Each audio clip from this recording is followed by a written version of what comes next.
Guruve Namah. Namo Vishnupadaya Krishna Prashtaya Bhutane Srimate Madhusudnaya Bapuji Iti Namine. Namaste Madhusudnaya Bhaktipat Priyayate Durlabha Krishna Bhakti Ati Saralkarine. Sorry Krishna, we will continue today with Bhagavad Gita. Today we are going to read Shlok 3.5. And over here, Lord Krishna is saying that everyone is forced to act helplessly. How to act helplessly? It is not that one is acting with complete conscious or sense, right? That we act helplessly. You will see sometimes we are very happy. So we act over there. We do acts which are very kind to others, which are very pleasing to others. We want to take care of everyone. We want to do something for for everyone. We want to do something for our loved ones, for our kids, for our husband, wife, parents. Why do we want to do? Because at that time we are very happy. Like, oh my God, we are right now, this mood is so good. And when we are sad, we may not even do 1/10 of that. They might come to us asking, oh, I just need this small little thing. You say, no, not now, you're not getting anything. Already gave you so much. Why is that? Because we are acting helplessly.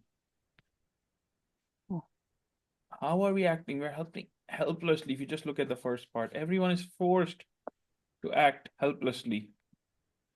And we are acting helplessly according to the qualities he has acquired from the modes of material nature. And what are those qualities? Those qualities are mode of goodness, ignorance, and Just passion. वो picture नवी change होता है Vijay, So हाँ the modes of ignorance, mode of passion, and the mode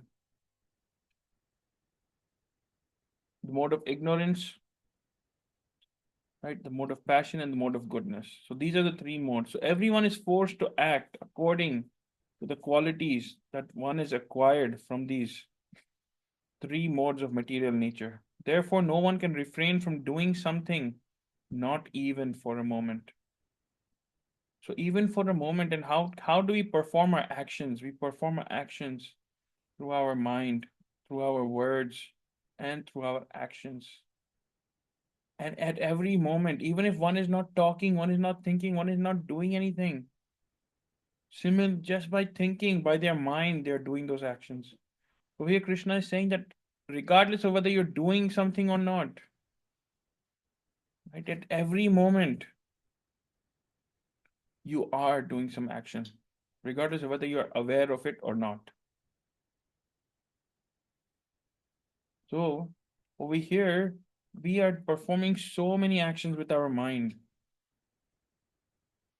performing so many actions with our tongue where we're talking to everyone, where we're saying things to everyone. So we should be very careful what we are thinking, what we are saying, and what we are doing. People say, why should we do that? Why? There was one thing that recently came up. There was one conversation that I had read. It was between two babies that were in a womb of a mother. They were both of them growing in the womb. And then they both see that they have an umbilical cord coming into their belly button. That's how they're getting their energy, their food. They're looking around. The place is so dark. They can hear some sounds. We think that the baby is hearing the sounds of the mother and the father when they're speaking or talking. But inside, all they hear is the sound of the heart. It is the sound of the blood vessels moving, the blood moving across the body. And we get happy when they're kicking, when actually they're saying, hey, there's no space in here. I need to move around. I'm in this position.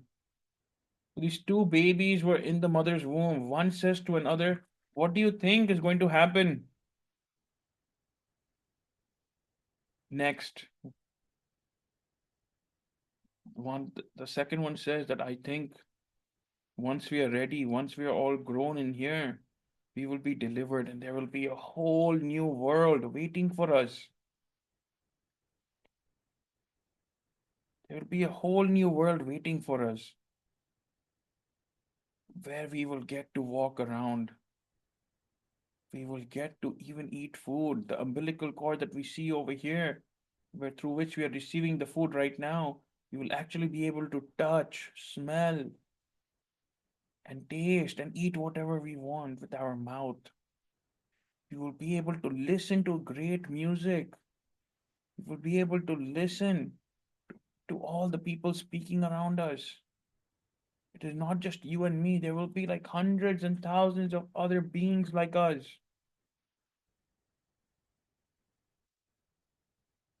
And then we will also be enjoying, we will travel, we will go outside, see what all exists after we have been delivered. We will experience a new life like we cannot even imagine of what is in here. And the second one says, I think you are just lying. You do not know anything. You are just making things up. There is no life after delivery. Once we finish our time in this womb, there is no life outside of it. We will just suffocate and we will die in here. We will leave this womb. And then as soon as we're delivered, we will not know what is going to happen next. We might go into another womb. We don't know what is going to happen. But I can tell you, there is no life after this delivery. The second one says, why don't you have some trust? There is. You will have a loving mother. You will have a loving father. The first one says, well, then where is the mother now? The second one says, I don't know. I can feel her around me. And they don't know that both of them are in the mother's womb. And that what is happening to them in the mother's womb is the process of them getting ready to where they can come out and after delivery experience this entire world that Krishna has created for them and to learn about oneself and to perform the actions like over here it is described. They are thinking that inside the mother's womb where they don't even know they're in the mother's womb. They think that that is their entire world. And then after that, once it comes time for delivery, they will leave that body and they will die. One of them thinks that way. But they don't know that the world both of them are growing up in is their mother's stomach. And the mother is all around them. Similarly, this whole world which we are experiencing, Krishna is in every single atom. And after, when we die, when we leave this world, we think there will be nothing else. Then we have to wait for Judgment Day, or we die and we leave this body, and then our existence is over. That is not the case. The Shastras, the scriptures have described that the soul then migrates to a different body. Krishna himself, in the second chapter, has described that just as we put on new clothes, the soul moves to a new body as if it was changing the clothes. But like these two kids in the mother's womb, they don't know where they are. They're sitting and arguing about what will happen after they're delivered. But how will the mother come? Where will the mother come from? You are in the mother right now. They do not know that. But for us, we are in this material world. We have received this knowledge that where we are in this material world, who are we? We're the part and parcel of Krishna. Our constitutional position is to serve Krishna. What happens When we leave this body, if we remember Krishna at the time of death, we are leaving this body. At that time, if we remember Krishna, then we will go back to our home. But if we think like the other person, oh, this whole world only is there after this, we don't know what will happen, will we exist or not? There is no life. This is the only life. We should enjoy it as much as we can. We should eat meat. We should drink alcohol. We should just be living this life as if there is no tomorrow.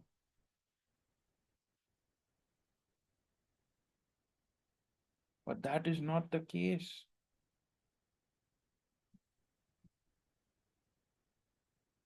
We should be living life for the tomorrow, that when we leave this body, are we doing everything necessary so we don't take another birth? We are working on making our life successful. We're always looking at how we can make more money, how we can buy more cars, buy bigger houses, how we can be successful in life. But how can we make this birth successful where we do not have to take another birth? The process of birth and death, both of them are so painful.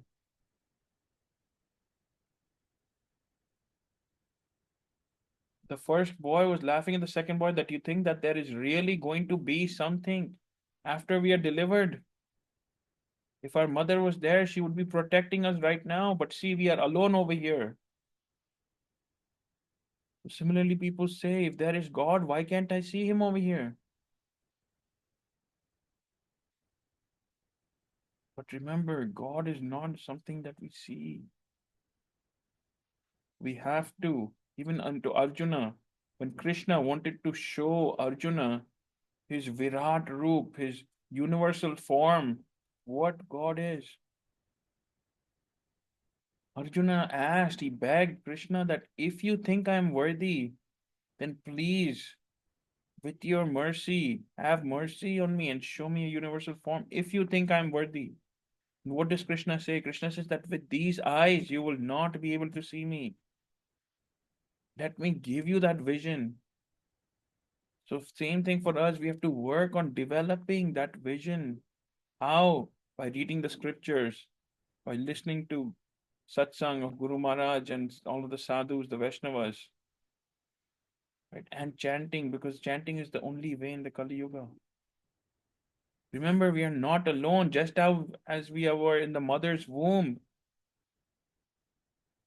Our mother is with us, protecting us. We are in her womb. Similarly, in this world, Krishna is with us at every single moment. We may not realize it. We may not realize it. We think, oh, Krishna, I'm suffering so much and you have left me alone. What are you doing for me? How can you let this happen to me? How do we know that something worse was not going to happen? And then we get afraid. What will happen to me? We should have that trust in Krishna that Krishna is with me at all the time. He is carrying me through every single thing. Through every single thing, He's carrying me through. Who, which Krishna? That Supreme Personality of Godhead. Remember, sometimes when we have young kids, we want to teach them. We may go out shopping, we want to teach them how to start doing some work. So we have them carry some bags of groceries to the car. Sometimes we may give them a bag which we know is heavier than what they can carry, but we want them to learn some of the suffering, some of the challenges of life and be strong. So we tell them, carry it. And they also trying their best. They're carrying and they're walking. And we know that this is much more than their capacity. But what do we do as parents? We then start walking behind them. We act like we're not walking behind them. We tell them, you keep going, because we want to see how far will they go. How much can they make it? But at the same time, we also are worried that hopefully he doesn't fall carrying this heavy bag. Hopefully they don't hurt themselves.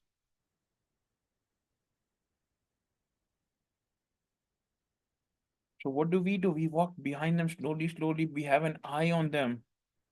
Even as we may be walking out of the grocery store to the car or anything, we have our eyes completely on them. And where they slip a little, we quickly run up and catch them. We don't let them fall. We don't let what they're carrying fall either. We make them stronger.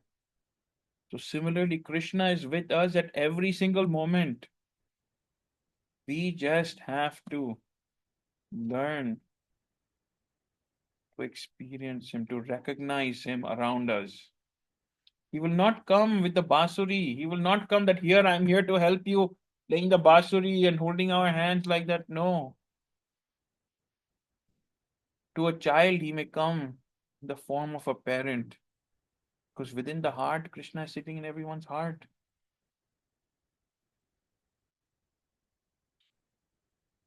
To us, he may come as a friend, comes and holds our hand and makes us warm. He may come to us as a driver who comes and helps us. He may come to us as a friend to come and guide us.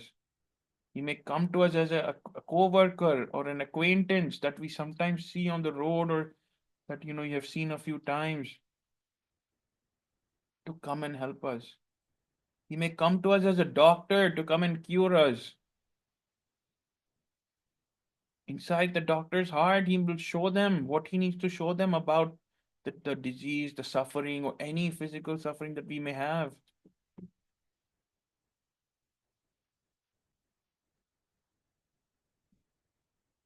Even when Bapuji was suffering through tooth pain when he was here in 2023, in 2024, he was suffering through tooth pain. And then at that time, when the doctor finally opened on the Thanksgiving weekend, he said that Krishna has manifested in this form of this doctor to treat my pain. Because at that time, no matter, this doctor may have been 60, 70 years old and been living in that same city and practicing for a very long time. But in that moment, Krishna was manifesting within the heart of that doctor to show him what is causing the pain and cure the right thing. So Krishna may manifest in the form of a doctor to treat us, to help us through the suffering. He may even, through a stranger also, Krishna may manifest for us. We just need to learn to recognize him. When we don't expect it and we need some help, and all of a sudden somebody comes and gives us a little motivation. That is Krishna manifesting through that person. Someone comes and helps us.